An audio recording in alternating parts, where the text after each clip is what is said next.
It is possible to reach the club without exposing myself past the jut. Round yon virgin mother and child. The putter has a lead blade and a hickory handle. Test it for heft. Inch around L. He's closer, within range. He's still looking back toward the silo. It is a simple matter, surely, to take one step and hit him, with the heel of the putter taking care not to kill him. Then step. Sorry, Eli, and aim for the occiput, the hardest skull plate, a glancing blow at that. But I take too much care, and he's moved suddenly, closer, and it's a bad blow, and the shaft shudders like a shanking ball. Staggering less from hurt than from surprise and outrage, he's already swinging around toward me, and I see the sten muzzle swinging as slowly as a ship's boom, and I'm shrinking into the inner corner of the jut and touching the steel of the door mechanism as if we were playing a game and it were base. Safe, you can't shoot me now. But he is going to shoot me, I can see. It's a matter of getting the gun around.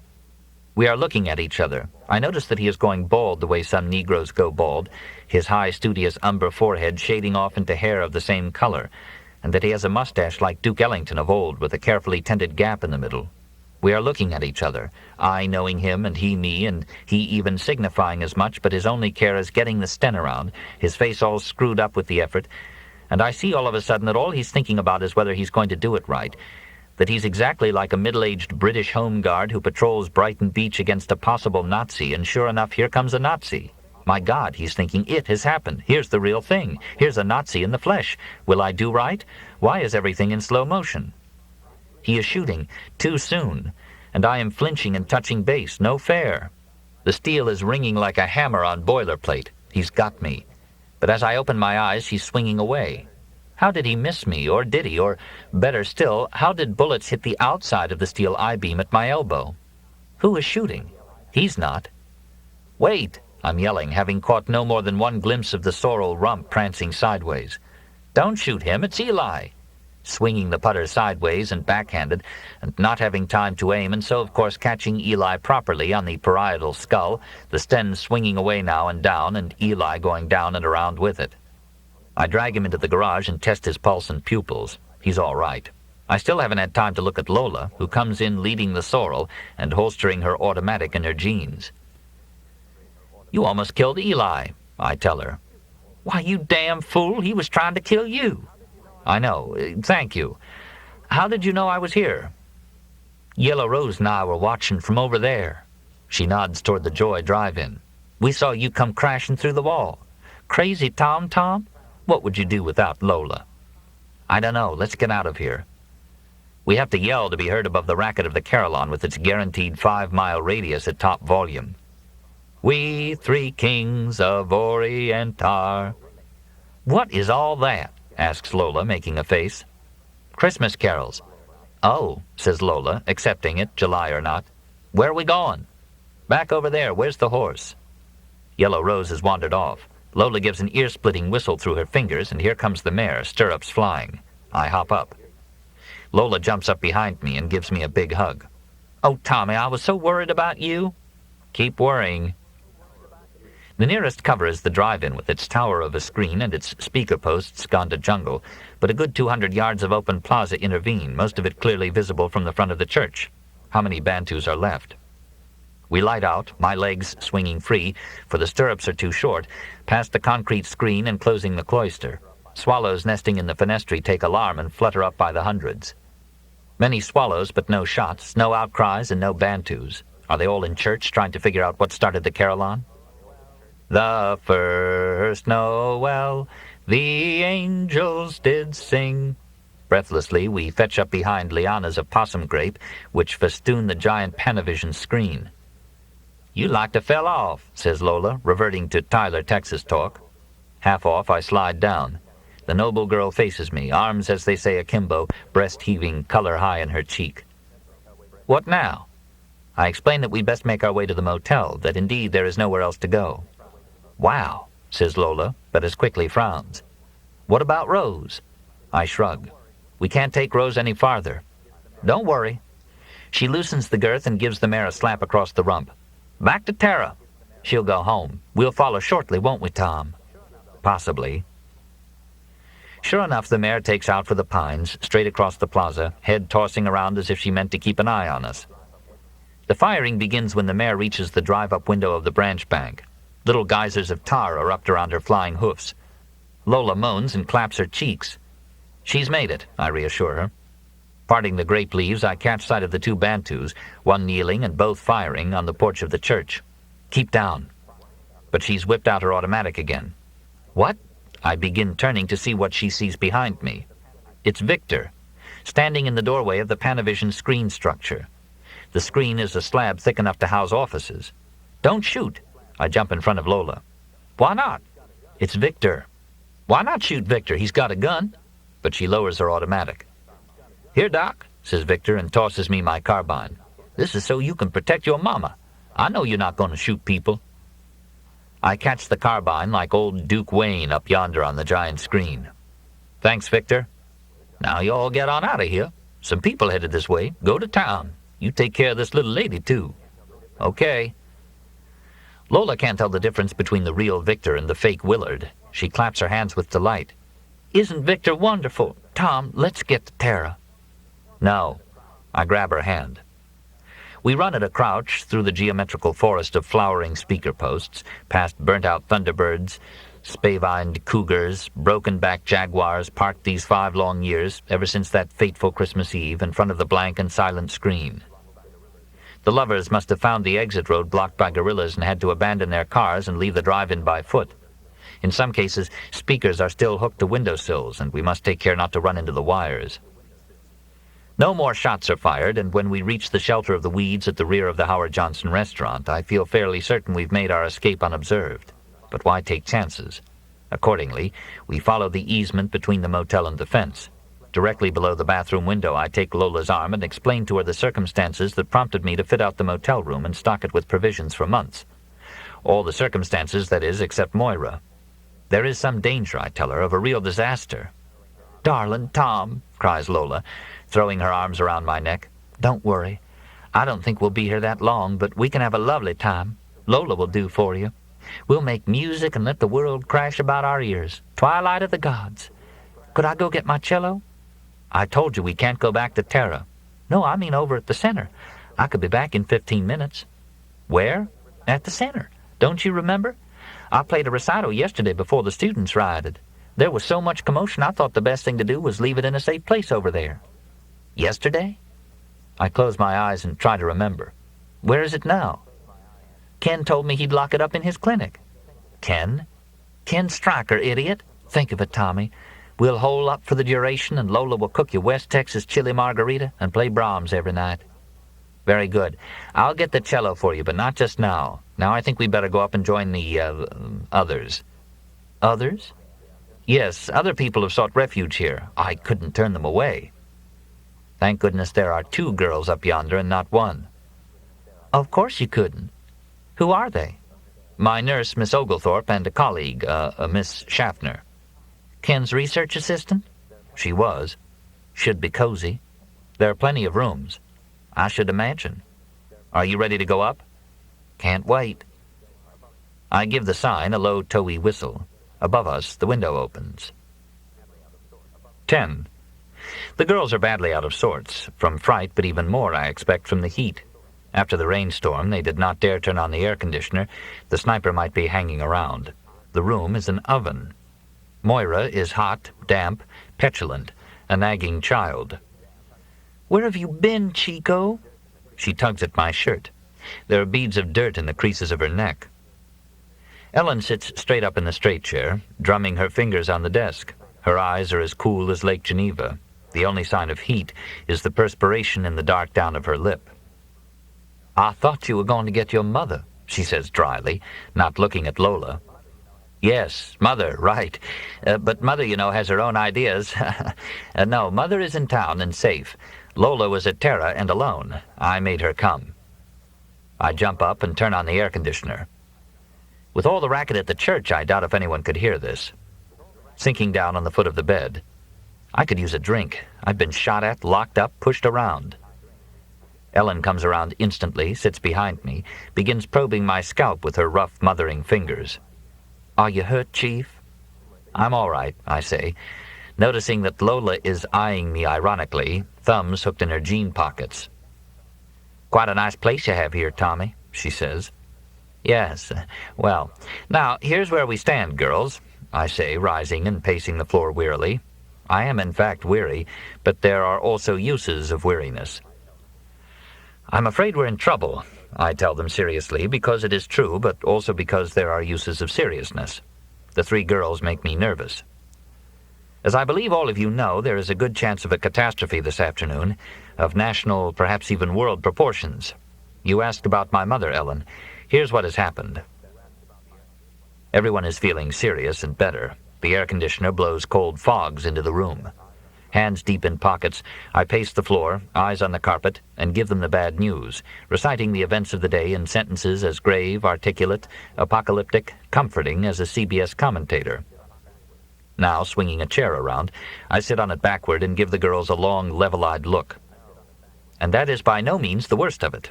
No," I repeat as somberly as Arnold Toynbee taking the long view. "As I also believe each of you also know, the Bantu revolt may be the least of our troubles." "You're speaking, Chief," says Ellen, "of the danger of your lapsometer falling into the wrong hands." "Yes." "I'm afraid it's already happened, Chief," she says as gravely as I. "I'm afraid it has." "And what you fear is both a physical reaction and a psychical reaction. Physical from the heavy salt domes in the area, and psychical from its effect on political extremists." "That is correct, Ellen." The room is silent, save for the rattling of the air conditioner. Outside, like distant artillery, I can hear the drummer boy again. Rumpa-pum-pum. Lola is sitting on the end of the other bed, cleaning her automatic. Moira lies behind her, flat, knees propped up, gazing at the ceiling. "I'll fix you a drink, Tom. Where's the fixins?" says Lola. "In there." I nod toward the dressing room. "I'm afraid I've got bad news too, Chief." "What's that?" "It's the last message I got from Dr. Immelman, just before you came, on the answer phone. Chief, how could he use the answer phone? He didn't have a transmitter, and he had no way of knowing our frequency." "Never mind," I say hurriedly. "What did he want?" "He said to tell you—" Now let me get this straight. Ellen consults her notebook. "To tell you that the program was third-generational and functional on both fronts, that he's already gotten gratifying overt interactions between the two extremes of the political spectrum, and that you would soon have sufficient data for a convincing pilot. Does that make sense?" "I'm afraid so," I say gloomily. "Is that all?" "I saved the good news, Chief," says Ellen, frowning at Lola, who is at the bar fixing drinks. "He also said to tell you, and this I wrote down word for word, that he's been in touch with the Nobel Prize Committee in Stockholm, each member of which he knows personally, apprising them of the nature of your work, and that they're extremely excited about it. Chief, isn't the Peace Prize the big one? Anyhow, he's cabling them a summary of the present pilot, and he closed with the cryptic remark that you should prepare yourself for some interesting news when the prize is announced in October. Does any of this make sense, Chief?" "Yes," I say, frowning. "But October? What makes him think there'll be anything left in October? The damn fool is going to destroy everything." Then why is it, I wonder, that a pleasant tingling sensation spreads down the backs of my thighs? "Here's your favorite, Tom-Tom." Lola hands me a drink. "Did she say Tom-Tom?" Moira asks Ellen. I've tossed off the whole drink somewhat nervously before it comes over me that it is a gin fizz. Oh well, I've got anti-allergy pills with me. The drink is deliciously cool and silky with albumin. "What are we going to do?" wails Moira, opening and closing her thighs on her hands like a little girl holding wee-wee. "Why don't you go to the bathroom?" suggests Ellen. "I will," says Moira, jumping up. "No, I've just been. I have to go to the center to get my things." "Right," Lola agrees instantly, "and I have to get my cello." No, I say hastily. "You can't. Moira, you have everything here you need. I mean, everyone has. I'll get your cello for you, Lola." "But my Cupid's quit," says Moira, coming close. "Yeah, yes," I exclaim, laughing, talking, hawking phlegm all at once. "Her Cupid's what?" asks Lola. "Moira, like the rest of us," I tell Lola, "didn't know we'd be stuck here." "And besides, I can't wear the things you brought." Moira is in tears and is apt to say anything. "What things?" asks Lola. I laid in some supplies as soon as I had reason to suspect the worst. In a motel? Lola's fist disappears into her flank. It's a logical shelter for an emergency, says Ellen, because it's convenient to town center and Paradise. Ellen is defending me. Right, I say, hawking and for some reason dancing like Ken Stryker. I hand my empty glass to Lola. If I may make a suggestion, Chief, says Ellen briskly, I think we ought to find out exactly what is going on before we do anything. Absolutely right. Ellen is a jewel. Ellen turns on the old Philco. It's a bad color in 2D, but it gets the local channel. The one over your house, Chief. In a minute they'll have the news. Lola takes my glass to the bar. No one ever had a better nurse than Ellen. 11. On comes the picture, flickering and herringboned, of green people in a green field under a green sky. There's a platform and bunting and a speaker. The speaker has a ghost. The crowd mills about restlessly. A 4th of July celebration, I tell the girls, until all at once I recognize the place. It is the high school football field on the outskirts of town, not 3 miles from here. The camera pans among the crowd. I recognize faces here and there. A conservative proctologist, a chiropractor, a retired Air Force colonel, a disgruntled Boeing executive, a Texaco dealer, a knot of PTA mothers from the private school, an occasional knothead Catholic, and a Baptist preacher sitting on the platform. The speaker is the governor, a well-known knothead. Nearly everyone waves a little flag. The crowd is restive. A reporter is interviewing a deputy sheriff, a good old boy named Junior Trosclair. We can't hold these folks much longer, Junior is telling the reporter. Holding them from doing what? They talking about marching on the federal complex. Why are they doing that, deputy? Asks the reporter, already thinking of his next question. I don't know, says Junior, shaking his head dolefully. All I know is we can't hold them much longer. Sir, says the reporter, stopping a passerby, a pleasant-looking green-faced man who is wearing 2 hats and carrying an old M1 rifle. Sir, can you tell me what the plans are here? What's that? Calls out the man, cupping an ear to hear over the uproar. His face has the amiable but bemused expression of a convention delegate. The reporter repeats the question. Oh, yes. Well, we're going to take a stand is the thing, says the man somewhat absently, and catching sight of a friend, waves at him. How is that, sir? Asks the reporter, holding the microphone over and grimacing at the engineer. What? We're going over there and clean them out. Over where? Over to Fedville. The man gestures to the unseen friend and drifts off, nodding and smiling. The reporter grabs his arm. Clean out who, sir? Sir. What? Oh, yes, well, all of them. All of who? You know, communists, atheistic scientists, Jews, perverts, dope fiends, coon-asses. The reporter drops the man's arm as if it had turned into a snake. Thank you for your comment, he says, coming toward the camera. Now I'll return you to... And I'll tell you something else, says the man, who is warmed to the subject for the first time. He catches up with the fast-stepping reporter. The niggers may be holed up over yonder in Paradise, but do you know where they're getting their orders from?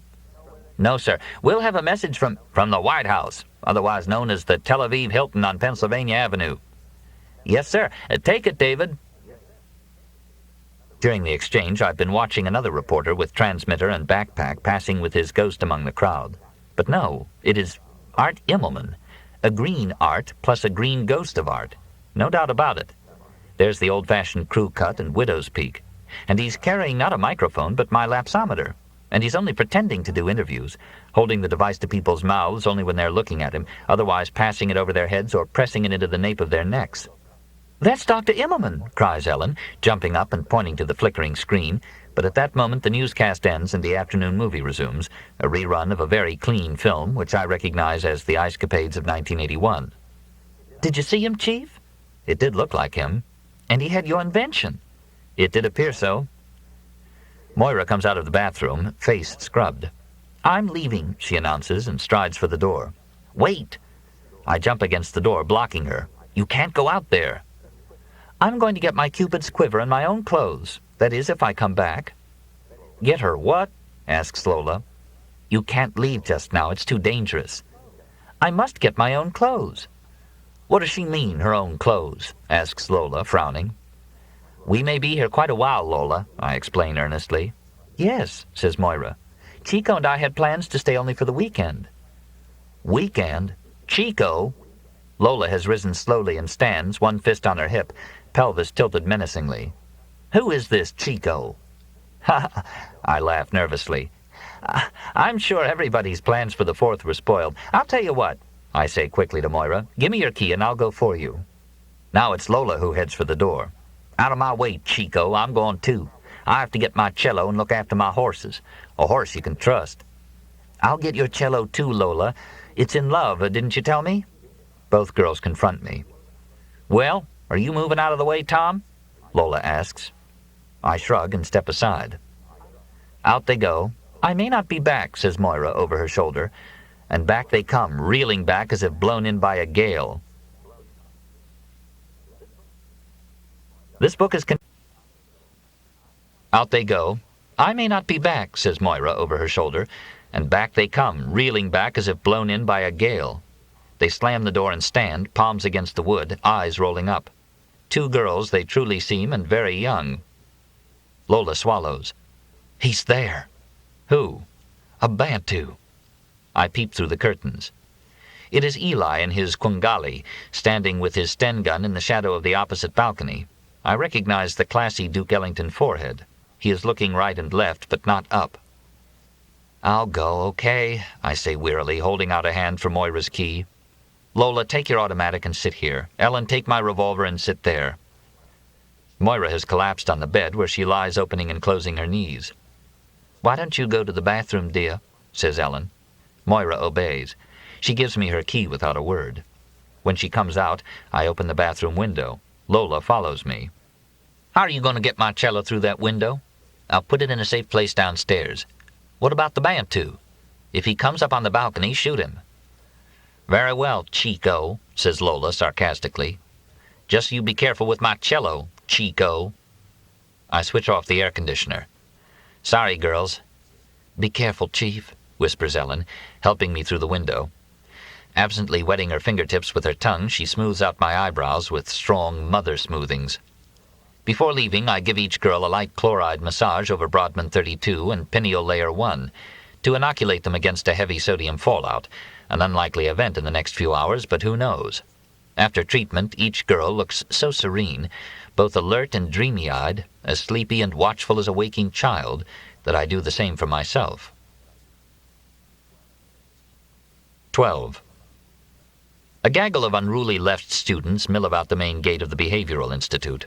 Some drive nails into golf balls. Others fill Coke bottles with gasoline. They frown when they see me. I recognize several members of Buddy Brown's faction. Professor Coffin Cabot, a famous scholar on loan from Harvard, is in their midst, a pair of wire cutters in one hand and the flag of North Ecuador in the other, counseling, exhorting, and showing students how to clip the heads off nails after they are driven into a golf ball. "What are you doing here, Moore?" he asks, his face darkening. "What's wrong with my being here? Haven't you done enough dirty work for the military-industrial academic complex?" "What do you mean?" "You know very well what I mean. I suppose you didn't know that your cute little toy has been added to the Maryland arsenal, along with its cache of plague bacilli and lethal gases." "No, I didn't. By whom?" "By your fascist friend, Immelman." "He's not a friend, but may I ask what you're doing?" "We are organizing a nonviolent demonstration for peace and freedom in Ecuador." "Nonviolent?" I ask, looking at the pile of spiked golf balls. "We practice creative nonviolent violence, that is, violence in the service of nonviolence. It's a matter of intention." Professor Cabot is a semanticist. "When is this coming off?" "This afternoon. We're marching against the so-called 4th of July movement in town." "So-called?" "Yes.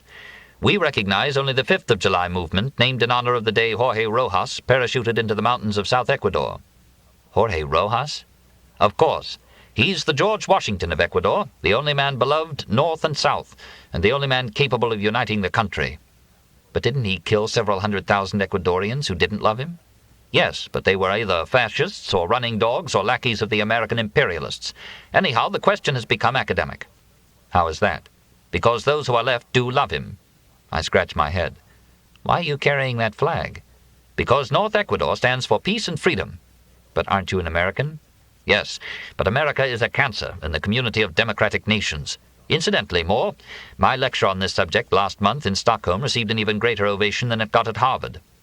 If that is the case, why don't you live in Sweden or North Ecuador? Professor Cabot looks at me incredulously as he adjusts a wick in a Coke bottle. You've got to be kidding, Moore.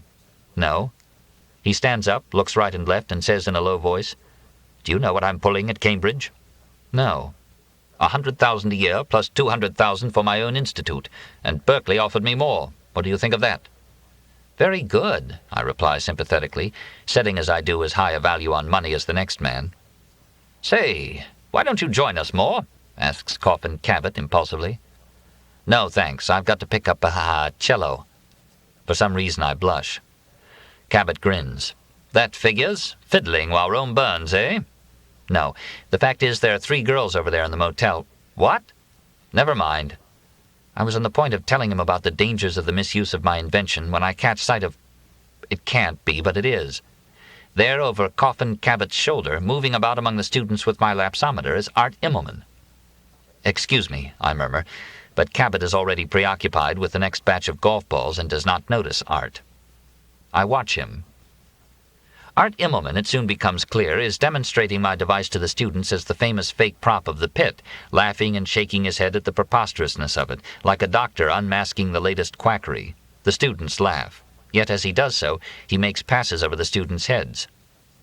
In the instant he catches sight of me, I lay hands on my invention and snatch it away from him. "Oh, Doc," he cries with every sign of delight. "Just the man I'm looking for." I gaze at him in astonishment. "How did you get here?" "What do you mean, Doc?" "I saw you on TV not 10 minutes ago and you were in town." Art shrugs. "Perhaps it was a tape." "It was no tape." I am examining the lapsometer. "Do you realize you've got this thing set for +10 dosage at the level of the prefrontal abstractive centers?" "It's only for purposes of demonstration." "Do you realize what this would do to a man, especially a student?" "I know," says Art, smiling good-naturedly, "but I like to hear you say it." "It would render him totally abstracted from himself, totally alienated from the concrete world, and in such a state of angelism that he will fall prey to the first abstract notion proposed to him and will kill anybody who gets in his way, torture, execute, wipe out entire populations, all with the best possible motives and the best possible intentions, in fact, in the name of peace and freedom, etc." "Yeah, Doc," cries Art, delighted. "Your moqual surpasses my most sanguine expectations. I've already elicited positive interactions from both ends of the spectrum. God damn, man, do you realize what you're saying?" Art winces and turns pale. I swing him round to face me. "I authorized you to use my invention to diminish, not increase tensions. It says so in the contract." "Yeah, but Doc, this is the pilot. In the pilot, you have to get the problem out on the table. Then when the pilot's completed..." "Screw the pilot!" I'm yelling, beside myself with anger. "How do you mean, Doc?" asks Art, mystified. "How is that possible?" "Never mind, it's no use trying to tell you. I'm taking this lapsometer, and I want the rest that you stole. Where are they?" Art looks mournful. "I'm very sorry, Doc, but they're all in the hands of the interdisciplinary task force. Listen, you son of a bitch, our agreement is cancelled as of this moment." "Excuse me, Doc." Art shakes his head regretfully. "In the first place, I don't understand your imputation about my mother when the fact of the matter is I don't... but that's neither here nor there. In the second place, I'm afraid the contract cannot be voided unilaterally." "Get out of my way," I say, suddenly remembering the 3 girls in room 203. "Don't worry about a thing, Doc," Art waves cheerily. "Don't worry about the Nobel Prize either. You're in." Though I fling away in a rage, a pleasant tingle spreads across my sacrum. Is it the prospect of the Nobel or the effect of the gin fizz? 13. I am surprised and dismayed to find Love Clinic humming with activity. Stryker explains that it was the volunteers themselves who, excited by a new concept in therapy, had foregone the holiday in order to complete the research. But how to retrieve the cello without awkward explanations? Father Kevin sits at the vaginal console reading Commonweal. But I am blinking at the scene in the behavior room. What a transformation! Nothing is the same. The stark white clinical cube has been decorated in early American and furnished with a bullseye mirror, cobbler's bench, rag rugs, and 2 bundling beds. "What's going on?" I ask Stryker, who comes gliding up, 1 foot swinging wide in a tango step. "You of all people should know." "Why me?" "It's thanks to you we made the breakthrough." "What breakthrough?" "The use of substitute partners." "The use of what?" "Ah, don't be modest, Doctor. Your associate told me otherwise." "My associate?" I asked with sinking heart. "Dr. Immelman." "What did he say?" "He showed us your paper in which you demonstrate that marital love often founders on boredom and the struggle to attain a theoretical orgasmic perfection." "But I didn't suggest—" "You didn't have to. We simply implemented your insight." "With?" "Substitute partners, a fresh start." Like an impresario, Stryker waves a graceful hand toward the viewing mirror. Instead of the usual solitary subject, or at the most 2 subjects, there are 4, 2 in each bed, J.T. Thigpen, Gloria, and Ted and Tanya. But Gloria is in one bed with Ted, and J.T. in the other with Tanya. The couples are for the most part dressed, the women in Mistress Goody gowns, the men in cotton mather knee breeches. "As you see, Tom, we also make use of your warnings about an abstract and depersonalized environment. We place our lovers in a particular concrete historical setting." "But I didn't suggest—" Dr. Helga Heine suddenly turns up the music, which is not early American, however, but Viennese waltzes. "Okay, kids," she speaks into a microphone, keeping time with her free hand. Though she is hefty, she balances lightly on the balls of her feet. "Zwei Herzen. Now, bundling partitions up." "Hold it," cries the chaplain from the vaginal console. "They haven't inserted the sensors. Rats." He grabs Helga's microphone. "Hold it, kids. Bundling partitions down. Insert sensors." But it is too late. The couples are too engrossed with each other to pay attention, nor do Stryker and Helga object. "The important thing is the breakthrough," Stryker tells me. "The quantifying can come later." "Go, go, go, kids," cries Helga, recovering the microphone and waltzing about in one place.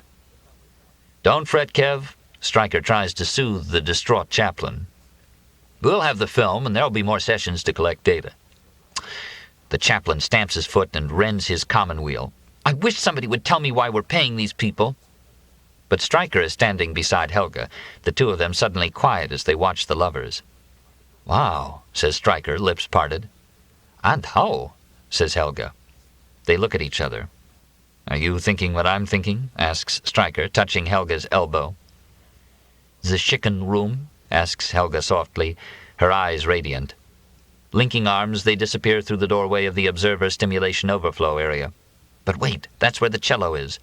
It's too late. The door closes. Father Kevin and I watch in dismay. "I have to get a cello out of there," I tell the chaplain, for lack of anything better to say. "What are we going to do?" asks the chaplain frantically, wringing his hands, starting now for his console, now for the chicken room. He is sweating profusely. "I don't know about you, but I've got to get that cello." "Oh, dear," cries Father Kevin. "If there was ever an existential decision— Oh, Kenneth, how could you?" He groans aloud, and thrusting me aside, disappears into the cubicle. After a moment of indecision, I rush after him. Despite the urgency, I find myself knocking politely at the door. No response. Try the knob. It is unlocked. Nothing for it but to slip in, find the cello, and slip out with as little fuss as possible. I do so, trying as best I can to pretend nothing is out of the way, but the cello is propped in the far corner, and I have to bend over the cot to reach it. "Pardon," I murmur, eyes rolled up into eyebrows. But there is no not seeing a large rosy buttock. Stryker is at Helga, Father Kevin is at Stryker, but Helga is also patting the chaplain as if to reassure him lest he feel unwanted. The 3 embrace like lost children trying to keep warm. The encased cello is as bulky as a sarcophagus. There is no purchase on it, and there's the devil's own time getting it over and across the populous cot without knocking the occupants. Pardon. Puffing and straining, I make it at last. Phew. I rush through the observation room without bothering to look at the volunteer lovers. Wheels whir, pointers quiver, unattended. Now to find Moira's room, her cupid's quiver and underwear, and I'm on my way. 14. It's raining again when I return to the motel. No sign of Eli, the Bantu home guard. I store the cello in the rotary dining room and go up through the bathroom window. In my absence, Moira has taken a shower and looks lovely, but she and Lola have fallen out. In their quarrel, they hardly take notice of my return. Lola hardly acknowledges the news that her cello is safe and sound. Ellen brings me a Spam sandwich and a glass of bitter hose water. Noticing her, Lola fixes me a gin fizz. I decide to drink the gin fizz before eating. "Don't think I don't know what goes on in that so-called love clinic," Lola is saying with an ironic smile. "And what might that be?" asks Moira. Both women are smiling and speaking to Ellen, but really, through Ellen, to each other. They have reached that stage of a quarrel where both still smile, but neither can stand the sight of the other. Everybody knows about the atheistic psychologists who encourage immorality under the guise of research, Lola tells Moira through Ellen. Moira is sitting cross-legged on the bed, doing her nails. She looks like a sorority girl. At least there's no hypocrisy, which is more than I can say about the goings-on in the so-called country club set. Such as? Now they're looking at me. Well, well, girls, I tell them, you'll be glad to hear I brought everything you sent me for. Such as what goes on at night on the golfing greens and the skinny dipping in the pool, Moira tells me with a wink. Sounds like someone's been reading girly magazines, Tom, says Lola to me. Yes, well, to tell the truth, I sip the gin fizz and close my eyes with every appearance of exhaustion. You must excuse me, I can't concentrate on such matters. I'm afraid the situation outside has deteriorated badly. I relate the events of my excursion to the center, omitting only some of the occurrences in love. Disaster has its uses. We may be here longer than you think. I'm afraid we're in for a long evening. How's that, Chief? Asks Ellen seriously. She pulls up a chair and absently plucks beggar's lice from my pants leg. If there's going to be a major outbreak of violence, it'll occur, I calculate, sometime this evening. I suggest that we all take a nap and prepare for what might be a bad night. The grave news only partly mollifies Lola and Moira. Lola cants her pelvis and smolders, color high in her cheeks. Moira lies back on the bed, tucks her lips secretly, and holds up one pretty leg with both hands. Ellen clears her throat and beckons me into the dressing room. Chief, eat your sandwich, she scolds, and as soon as we're inside, whispers, You better do something about that pair. Yes, I say, noticing that Ellen is enjoying herself for the first time. Do you know what they did while you were gone? She asks, scraping more beggar's lice from my sleeve. They almost started scratching each other. I actually had to stand between them. They refused to stay in the same room, so what I did was fix up 2 other rooms. I had to. One's in 204 and the other in 205. I found some sheets and some golf spray, so we sprayed the mattresses and made them up. Then why are they back here? Getting pillowcases? Ellen nudges me. Her tone is the same she uses when she describes the antics of patients. After a careful reconnoiter of the balcony, I tell the girls, The coast is clear. Here's what we'll do. It's cool now, so everyone can go to his or her room and take a nap. I'll stand guard. Ellen, you keep this room. And where might his room be? Lola asks the laughing cavalier. Don't worry, there are plenty of vacancies, I say heartily. Then would you mind getting my cello? Asks Lola without looking at me. And I'll take my sachet, says Moira, stretching and yawning. Of course, I say, laughing. Why am I laughing? 15. I take Moira and Lola to their rooms. The coast is clear. Ellen is agitated when I return. She paces the carpet. I didn't tell you that I talked to Aunt Ellie. The last message before the answer phone broke down and the operator left for Mississippi. A fine woman, Miss Ellie. Miss Ellie Oglethorpe, who raised Ellen, is a fine woman. She looks like a buxom President Wilson, with her horse face, pince-nez, and large bosom. A virtuous and hard-working woman, she supported herself as town librarian, raised and educated Ellen, and still sends money to the African mission where Ellen's parents were killed by Nigerian tribesmen. She doesn't want me to stay out here alone, Chief. You're not alone. If I don't come back tonight, she wants to come out here. Good Lord, she can't do that. She's worried about my safety. We're perfectly safe here. Besides, I wouldn't let anything happen to you. Well, it's not exactly that. She doesn't think it proper for me to stay here without a chaperone. Good Lord, of all the things to worry about now. You know Aunt Ellie? Yes. I'm wondering whether to mix another gin fizz, eat, nap, or take a shower. Absently, I mix a gin fizz. Aunt Ellie is something, isn't she? Yes, she is. Do you know what she's been telling me for as long as I can remember? No. You wouldn't believe it. No. Here I am, 24, and she still takes me aside and says, Ellen, think of yourself as a treasure trove that you're guarding for your future husband. Can you imagine such a thing? No. Yes. For years, I thought she was talking about Mama's silver service locked in the linen closet. Is that right? Feeling a slight quilting of the scalp, I take an anti-hives pill. Well, she's right, Ellen, and I envy the lucky man. Thanks, Chief. This is your room, by the way. What'll your 2 girlfriends say? I shrug. Oh, don't worry about them. Now, you take your nap. If you don't mind, I'm going to take a shower, put on some clean clothes, and eat your sandwiches. Then I think I'll feel better." "I can't stand those on you," says Ellen, buttoning my unbuttoned collar tabs. She lies on the bed, throwing the tufted chenille spread over her crossed ankles. How ill the chenille suits her. I blush at my summer's effort of fitting out this room as a trysting place. How shabby Ellen makes it all seem. Take a shower. The water is hot at first from the sun, 200 feet of bitter hot hose water between the motel and the Esso station, then suddenly goes cold. A harsh toweling. Switch to an early times today. Eat Ellen's sandwiches? No, drink 2 gin fizzes. Go fetch lapsometer, tiptoeing past Ellen, who sleeps, lips parted. Now at mirror, set lapsometer for a fairly stiff massage of Brodmann 11, the frontal location for the musical erotic. The machine sings like a tuning fork. My head sings with it, the neurons of layer 4 dancing in tune. The albumin molecules hum. Everybody's talking at me. I can't hear a word they're saying, only the echoes of my mind. What does a man live for but to have a girl, use his mind, practice his trade, drink a drink, read a book, and watch the martins wing it for the Amazon and the 3-fingered sassafras turn red in October? Art Immelman is right.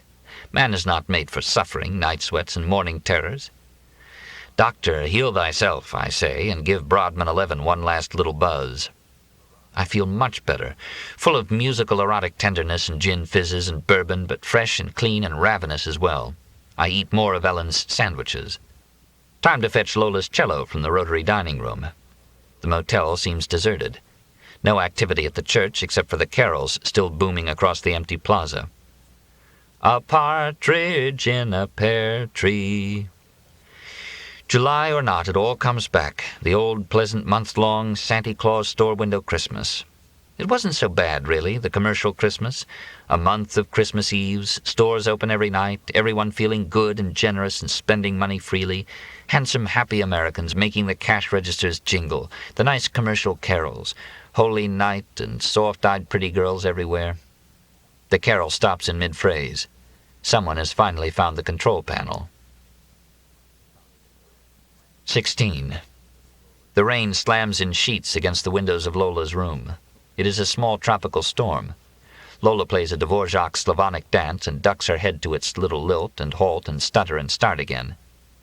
The only clean place in the room is the mattress, which has been golf-sprayed and spread with a fitted sheet snapped over the corners and stretched tight as a drumhead. I lie on the drumhead sheet in my stocking feet, Toddy balanced on my sternum. Goodbye, morning terror and afternoon sadness. Hello, love and Anton Dvorak. Above the racket of the storm and in the reek of warm bourbon and Gulf spray, old Dvorak sings of the sunny fields and twilit forests of Bohemia. Lola closes her eyes as she plays. Her long bare knees clasp the cello's waist, her fingertips creak against the resin, her deltoid swells, the vibrato flutter of her fingering hand beats like the wings of a hawk.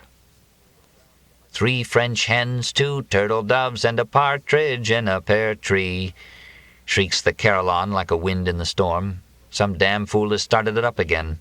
Lola laughs and puts the cello away. We lie entwined on the tight sheet, kissing persimmon kisses, Lola twisting down and around in her old Juilliard torque style of kissing. When she loves, even lying down, there is a sense of her stooping to it. The cello is still, but music plays on. When we're not kissing, her tongue cleaves to the back of her teeth, and she hisses cello themes in a boy's way of whistling, a paper boy hiss-whistling through his teeth on his root. Her warm, calloused fingertips strew stars along my flank. My scalp quilts a bit, popping a hair root or two, but I can see well enough. Where are my pills? She is both heavy and frail. Now the idiot is fooling with the carillon controls, spinning the tape backward into fall football music. The storm roars, but above it I recognize the Tar Heel alma mater. Hark the sound of Tar Heel voices ringing clear and true, played 5 years ago when Tulane played the Carolina Tar Heels. We close our eyes and go spinning back to those old haunted falls, the happy, sad, bittersweet, drunk Octobers. What needs to be discharged is the intolerable tenderness of the past gone and grieved over and never made sense of. Music ransoms us from the past, declares an amnesty, brackets and sets aside the old puzzles.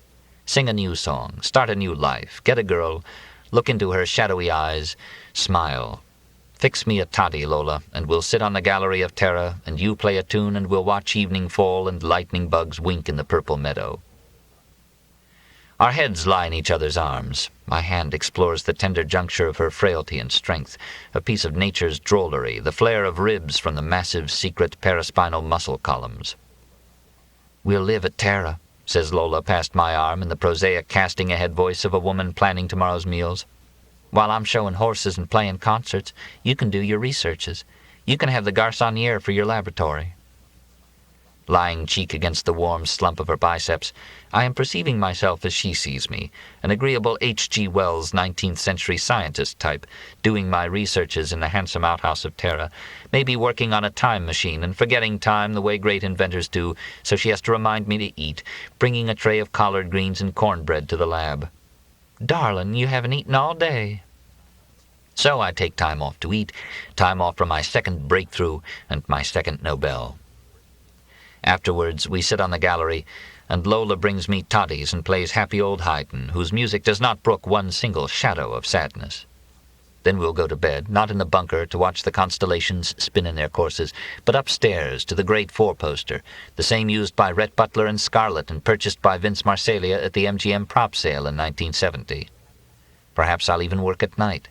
Happy is the man who can do science at midnight of a Tuesday in the fall, free of ghosts, exorcised by love and music of all past Octobers, clasp Lola on Halloween and howl down the yellow moon and go to the lab and induce the great simple hypotheses.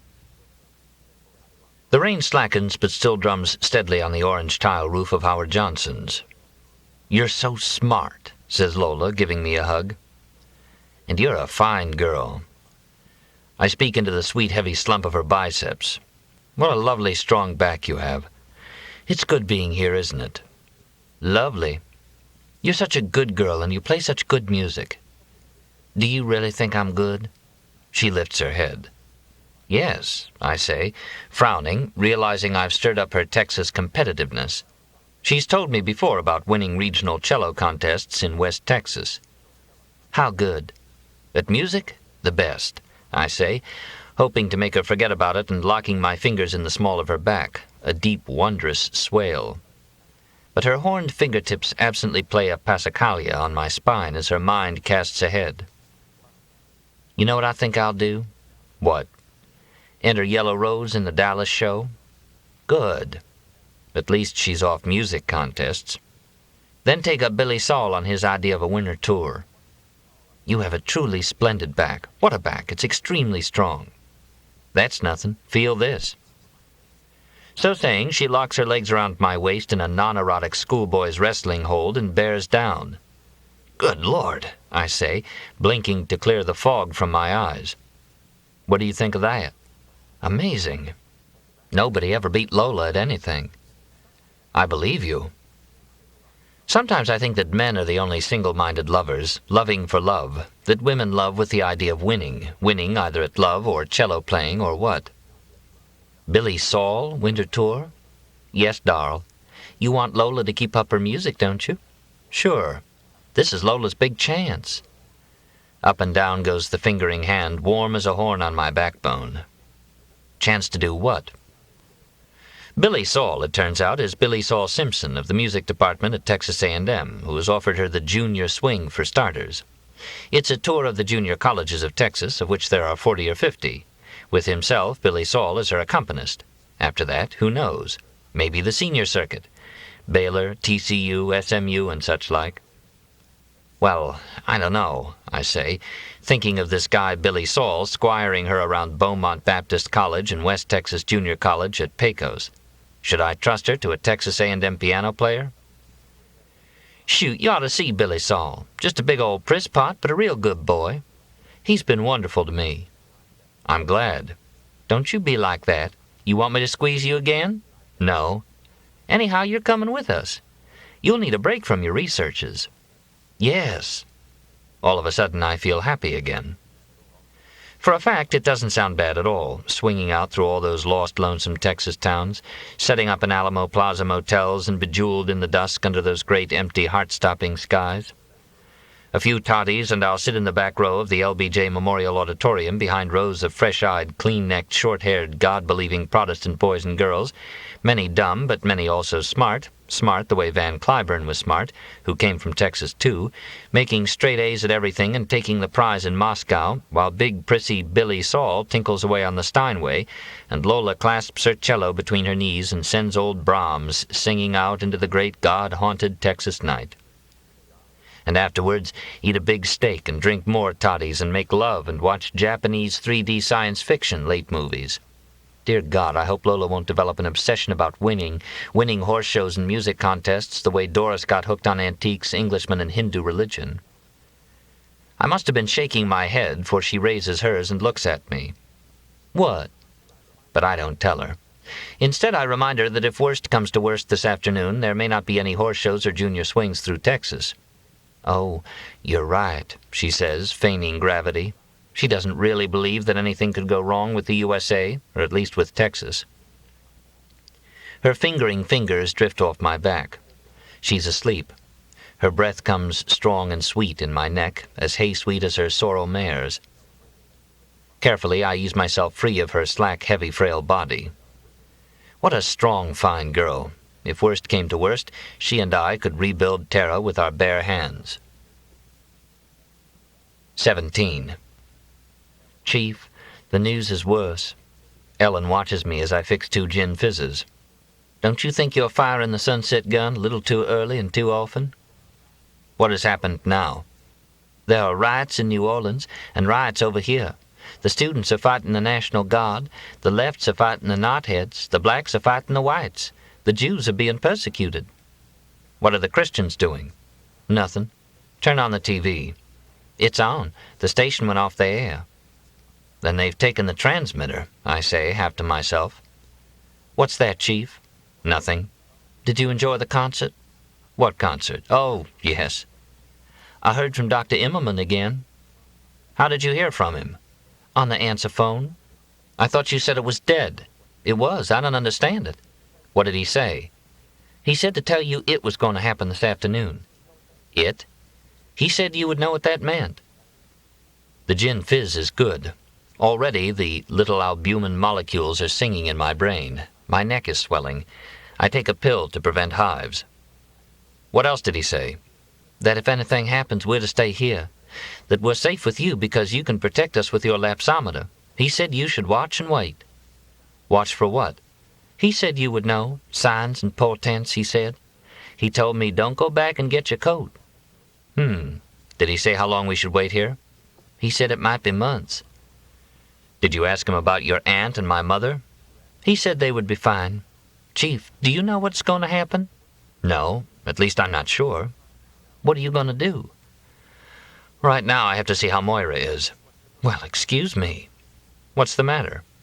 Frankly, I don't see what you see in either one of them. They're both fine girls. I'm very fond of them. I may as well tell you that I'm thinking of marrying again. Congratulations, but don't you have one girl too many? Things are going to be very unsettled for the next few weeks, I say vaguely. What does that mean? I shrug. Ellen uncrosses her legs and leans forward. Well, what do you mean? Do you mean you want to marry both of them? Right now, I'm responsible for all 3 of you. My scalp is beginning to quilt. Ellen blinks. I'm not sure I understand you. It's a question of honor.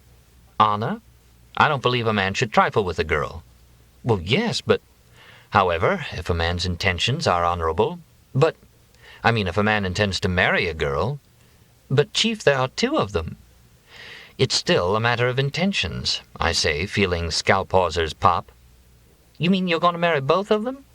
These are peculiar times. Abraham had several wives. Abraham? Abraham who? My God, you couldn't handle one wife. Never mind, I say stiffly. The fact is I'm responsible for all 3 of you. Ho, ho, include me out. Nevertheless, with those 2, she nods toward the wall, you need me? That's right. You need something. Chief, I don't understand what's happening to you. You have so much to offer the world. There is so much that is fine in you. You're a fine doctor, and God knows if the world ever needed you, it needs you now. Yet all you want to do is live here in this motel with 3 women for months on end. Yes, I laugh. You and I will spend the summer reading Calvin and Thomas Aquinas and let those two women squabble.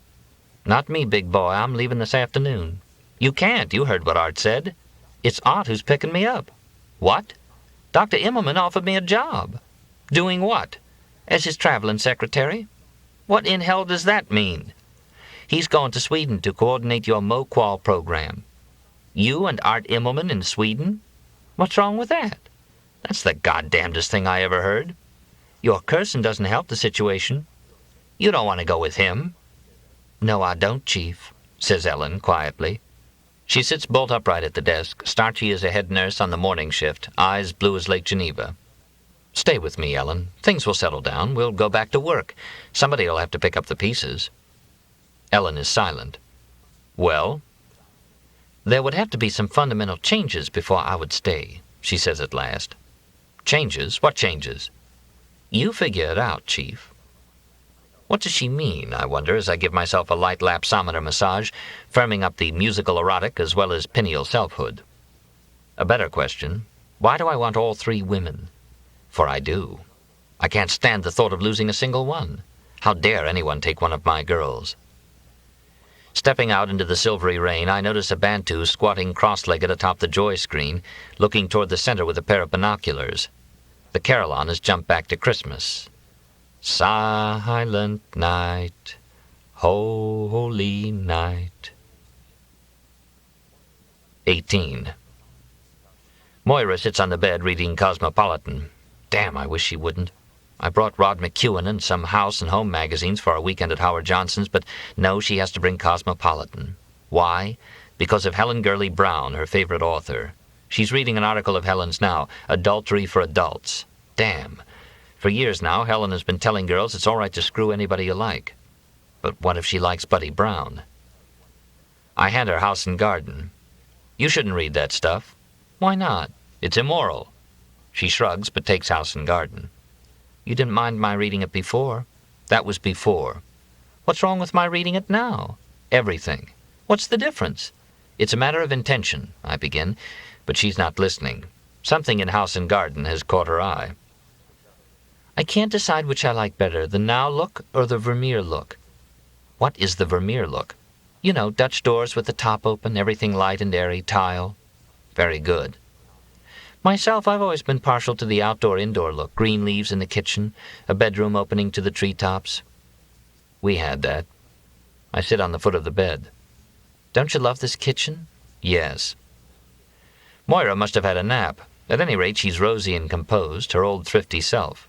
Cross-legged she sits, lower lip curled like a thick petal.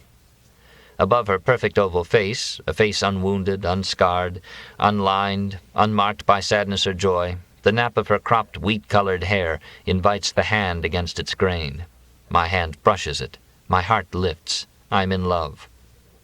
She's the girl of our dreams, Americans, the very one we held in our hearts as we toiled in the jungles of Ecuador.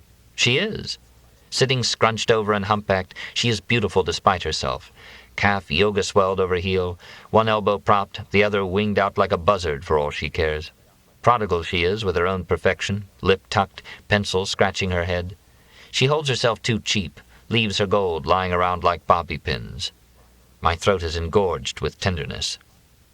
Planning a house, she is, marking the margins of House Beautiful. She's beautiful, too. A bit short in the limbs, I'll admit. I can stretch a hand's span from her elbow to her acromion, but perfected as it were in the shortening. Her golden deltoid curves in a single strong arc, a whirl of down marking its insertion. Now she turns a page and supinates her forearm to hold the spine of the magazine. Down plunges the tendon into the fossa at her elbow. Sweet fossa. I kiss it. See how the prints of the casual pillows pick up the daisies in the wall tile? Yes, I have any number of casual pillows at home. I like casual living. Me too. Could we do the whole house over? What house? Your house. Sure. I think I'll collect Shaker tableware. Look at these. Very good. But I thought you were going... I think I'll collect Shaker tableware. Look at these. Very good. But I thought you were going to raise Banties. I am, but my great-grandfather was a backsliding Shaker who got married. Is that so? Here's something else I love, simple handcrafts. I do, too. She puts down her magazine, rises to stretch, sits in my lap. "You are good enough to eat," I say, and begin to eat her kneecaps, which are like beaten biscuits. My fiery scalp begins to pop hawsers. "You're just like my Uncle Bud," says Moira, burying her face in my neck. "I know. Only I like you better." "You're a lovely girl. What do you think of my taking up tennis at the club? You'd look lovely in a tennis outfit. I want to join a book club, too. There's a poetry club in Paradise. I love poetry," she says, and recites a poem. "There was a girl in Portland before the winter chill. We used to go a-courtin' along October Hill." Very nice. It's always had a special meaning to me. Why? Because we used to live in Portland, West Virginia. "I'd like to take you down October Hill." "You look just like Rod McEwen, only stronger." "Younger, too." "Wait a sec, Chico." "Where are you going?" "Next door to get my sachet." Actually, I didn't mean, Don't worry, I'll fool the battle axe." "Battle axe?" I say wonderingly. She turns at the door, dimpling. I say faintly. Segments of a road map drift across my retina, crossroads, bits of highway, county seats. Sitting slouched and poetic as gracefully as Rod, I wait for Moira before the winter chill. What I need is a nap, I tell myself, and fall asleep immediately. Do I hear Moira come and go while I am dozing? 19. "I quit, Dr. Moore," says Ellen. "Now, as of this moment, I no longer work for you." "I wish you wouldn't." I fix a toddy, lie on the bed, slip a quarter in the sleepies, and close my eyes. "Of all the shameless performances—" "Whose?" "Not yours. I don't blame you nearly as much as them." "You don't?" Taking heart, I open one eye. "Chief," says Ellen, concerned, "what's the matter with your eye?" "I don't know what." "It's almost closed." "Probably hives." "My goodness, it's awful." "My throat is closing, too." "Wait, Chief. I've got a shot of epinephrine in my bag." "Good." I watch with one eye while she gives me the shot. "At least, Chief, I give you credit for honorable intentions." "You do?" "I think you're confused and exhausted." "That's true." "Anyhow, I don't blame men as much as women." "I'm glad to hear it." "Are you feeling better?" "Yes." "Your eye is opening. Now, Chief." "Yes." "We have to be clear on one or two things." "Right," I say, cheering up. I've always taken delight in her orderly mind. "First, do you intend to marry?" "Yes." "Who?" "I don't know." "You really don't know?" "I really don't." "Do you want me to stay with you?" "Yes." Why do I take such delight in answering her questions? I remind me of Samantha, who used to come home from school letter perfect in her catechism and ask me to hear her nevertheless. "Why did God make you?" And she'd answer, faking a hesitation, slewing her eyes around to me to gauge the suspense. She liked for me to ask and for her to answer. Saying is different from knowing. "Are we going to go back to work?" asks Ellen. "Yes." I look at my watch. Ellen takes a damp wash rag and scrubs my mouth with hard mother scrubs. Of all the shameless hussies. She scrubs mother hard with no mercy for my lip. My word. She grabs my shirt. "What now?" "They even pulled your shirt tail out." Hard tucks all around. "Thank you. The sugar in the toddy is reviving me." "Now, what are the plans?" "Here are the plans. In 5 minutes, as soon as I finish my drink, I'm going over to the high ground of the interchange. I'm taking the carbine, and I'll be within sight and range of this balcony and these windows. From that point, I can also see the swamp, the center, the town, and Paradise. I know what to look for.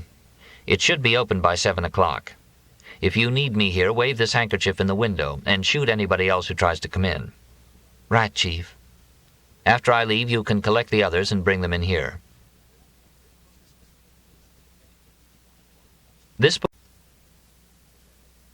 After I leave, you can collect the others and bring them in here. Don't worry, I'll blow their noses and tuck them in. We've handled worse, haven't we? Yes. I look at her. And Ellen? Yes. You won't leave without telling me? No, but wait. What for? I'm going to fix you a sandwich to take with you to keep your strength up. Where are they? Who? The girls. Next door, in Miss Rhodes's room. All of a sudden they're thick as thieves. I say uneasily. What are they cooking up between them? In a pine grove on the southwest cusp of the interstate cloverleaf, 7:15 p.m., July 4th. Awake and feeling myself again, which is to say alert, depressed, elated, and moderately terrified. My leg has gone to sleep. One eye is closed either by sleep or by hives. Albumin molecules dance in my brain. It is almost dark, but the sky is still light. The dark crowns of the cypresses flatten out against the sky like African veldt trees. A pall of smoke hangs over the horizon, marring the glimmering violet line that joins dark earth to light bowl of sky. The evening star glitters like a diamond next to the ruby light of the transmitter. No sign of a sniper. 3 windows are lit at Howard Johnson's. The girls then are safe and sound and waiting for me. Closer at hand, a smaller column of smoke is rising. It is coming from a bunker off number 12 fairway which runs along the fence bordering the interstate right-of-way.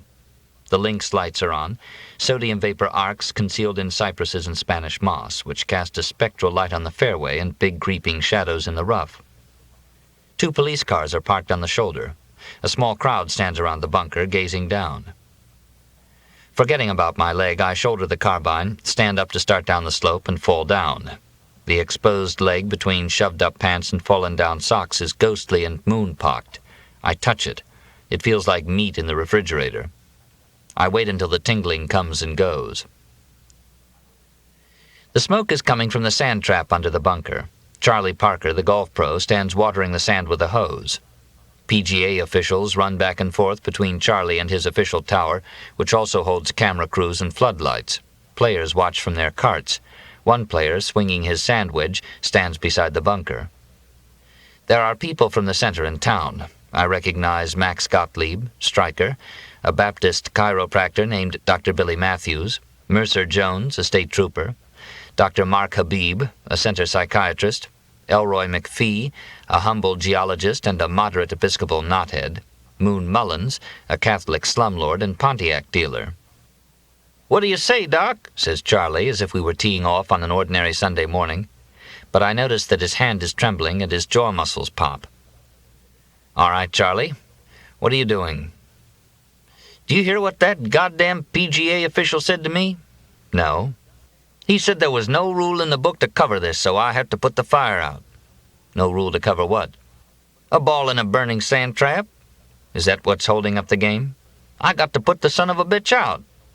"I don't believe I'd do that." "Do what?" "Put water on it. It'll only make it worse." "I got to put it out. The sand is on fire." "How could the sand be on fire? It's a heavy sodium reaction, Charlie." "What would you do about it?" "Clear the area.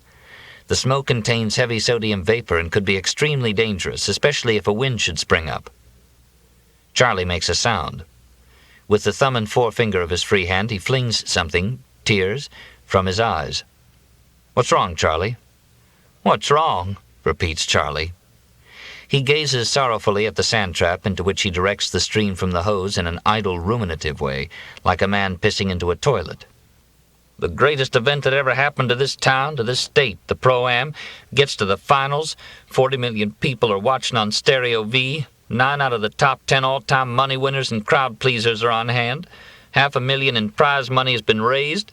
The evangelistic team has arrived. The president himself plans to play around tomorrow. And what happens?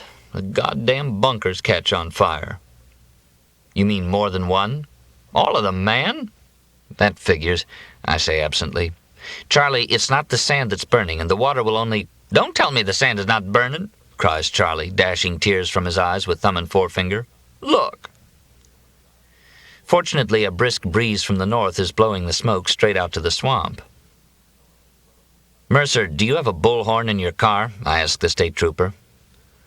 "What do you want with a bullhorn, Doc?" asks Mercer in the easy yet wary tone of an experienced policeman who is both at his ease in an emergency and prepared for any foolishness from spectators. "I've got to warn these people about the smoke. Will you help me clear the area?" "Why do you want to do that?" asks Mercer, inclining his head toward me carefully. Because it contains noxious sodium particles, and if the wind should shift, we could have a disaster on our hands. We have oxygen in case of smoke inhalation, Doc. Mercer looks at me sideways. He is wondering if I am drunk. Stifling an impulse to recite the symptoms of heavy sodium fallout, I adopt the acceptable attitude of friend of policeman encountering policeman on duty and accordingly line up alongside him. Things pretty quiet this evening, Mercer? More or less. Any other, emergencies? The trooper shrugs. An incident at the center. A little civil disorder at the club. Haven't the Bantus taken over Paradise? Mercer clears his throat and cocks his head in disapproval. There, I've done it again. I wouldn't say that. What would you say? There have been reports of vandalism at the old clubhouse, some shots fired, and a house or two burned on the old 18 and out on the bluff. Mercer's cheek is set against me. Only our long acquaintanceship draws an answer from him. Do we really have to talk, Doc? I sigh. One more question, Mercer, and I'll let you alone. Is there any news about the president and vice president? News? Asks Mercer, cheek stiff. I mean, have there been any attempts on have any incidents occurred? Mercer's eyes slide around to me, past me, to the carbine, which I'd forgotten. It is crossing his mind. What is Nutty Doc doing with a gun? And do you suppose he's a big enough fool to... No. But didn't Dr. Carl Weiss, another brilliant, unstable doctor, shoot Huey Long? Not that I've heard. Been hunting rabbits, Doc? Yes. With a .30-06? As a matter of fact, a sniper has been shooting at me the last couple of days. Is that right? Says Mercer in a sociable sing-song and swings his arms. I'm telling you the truth. As if snipers were but one more trial of these troublous times. Max Gottlieb, Ken Stryker, Collie Wilkes, and Mark Habib, all but Habib still wearing their white coats, stand leaning over the fence, their hands in their pockets. They have the holiday air of hard-working scientists who've been distracted from their researches and lean on windowsills to watch a street accident. They gaze down at Charlie Parker, who is still watering the bunker. Charlie is conferring with a member of Cliff Barrow's evangelistic team on one side and an AMVET on the other. The former wears a Jesus Christ Greatest Pro armband, the latter an American flag stuck in his overseas cap. The scientists greet me affably and go on with their talk. Not far behind them, Moon Mullins and Dr. Billy Matthews stand silent. The sight of them makes me uneasy. The cross and the flag, Ken Stryker is saying. Collie nods. A nice example of core values and symbol systems coming to the aid of economics.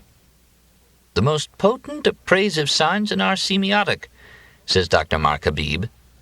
Collie asks him, do you know Ted's work in sign reversal and gorilla-gorilla malignans? You take a killer ape who responds aggressively to the purple rump patch of a baboon.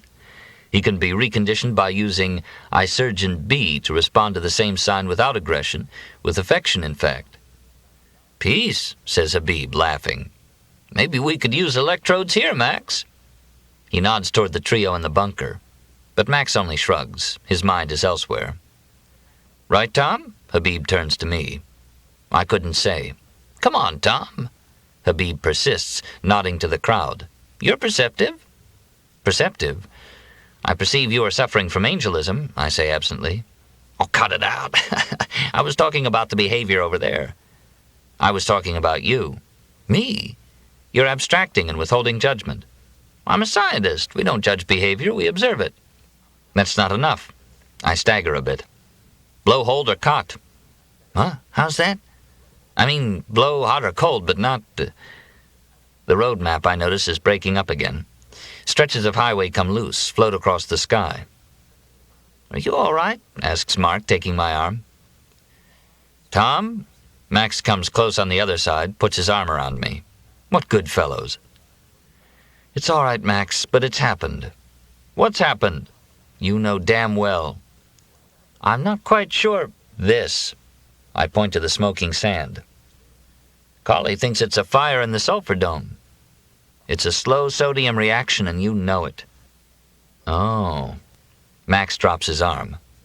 And you know the danger, Max. What danger? My God, after what happened in the pit, how can you ask? At the mention of the pit, the other three smile at me with the greatest good humor and affection. Ken laughs out loud. Oh, that was something. The best of the year. Did you see the old man carrying on? Ha ha. They all laugh at the recollection, all but Gottlieb. Collie pays me a rare, for him, compliment. You something else, Tom. What are you talking about? What you did in the pit to old Buddy, to everybody. And just what do you think I did? I asked the four of them. Max? Max's face is in shadow.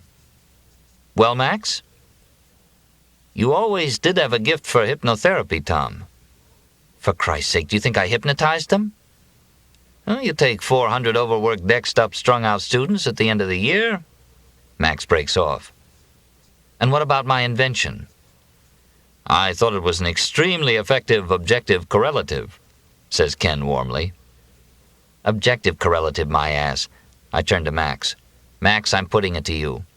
If you don't help me clear this area immediately, I'm holding you responsible. Tell me first, Tom, have you reached a decision about coming back to A4? As a patient? Patient therapist. We'll talk about it, Max. But don't you see what's happening right here? I see what is happening to you. Max is looking at my carbine, at my clothes gummed with pine resin, smeared with lipstick. Charlie, listen to me. There's something dreadfully wrong. You're damn right there's something wrong. The Pro-Am's screwed up and we'll probably close the Camellia Open next year. And the goddamn sand is on fire. Moon, maybe you and Dr. Billy Matthews could help me. Unless we act now, the consequences could be nationwide and it'll be too late. The consequences are already nationwide and it is already too late, says Dr. Matthews, shouldering between us. He is a tall, heavy, bald, youngish man with shoulders and arms grown powerful from manipulating spinal columns in his chiropractic. His thick glasses are fitted with flip-up sun lenses, which are flipped up. What do you mean? I ask fearfully. Has my lapsometer caused mischief in other places? The country has been taken over by our enemies, and there's no respect for God or country, says Dr. Matthews menacingly. Last Sunday some niggers tried to come into our church, and now this. Now what? Those fellas, says the chiropractor in a loud voice and directly at the four scientists, they're teaching disrespect for both the cross and Old Glory. Actually, they were speaking of an experiment with primates. That's what I'm talking about. Monkeys. And that fella there is a known communist, he says in a lower voice, nodding toward Dr. Habib. I seriously doubt that, I say, remembering that Dr. Habib recently testified in a trial in which Dr. Billy Matthews had been sued by a woman whose husband had been treated for cancer of the liver by manipulating his spine. Where do you stand in this, Doctor? Asks Dr. Matthews, eyeing me suspiciously. Moon shifts around uncomfortably. Don't worry about Doc here. He's 100% with us, aren't you, Doc? With you on what? On God and country. I am silent. You do believe in God and country, don't you, Doc? Yes. I remember when Doc and I were in high school, Moon tells the chiropractor. Doc wrote a prize-winning essay for the Knights of Columbus on how there was no real conflict between science and religion. You remember what you said about transubstantiation, Doc? Yes. Transubstantiation is an invention of the Roman popes, says Dr. Billy Matthews, flipping his flip-ups down for some reason. It's a piece of magic to fool the ignorant and has no basis in the Bible. Whoa, hold on, Billy, cries Moon. You don't know what you're talking about. Christ said, this is my body. Didn't he, Doc? Yes, I say, and utter a groan. That's the Italian translation.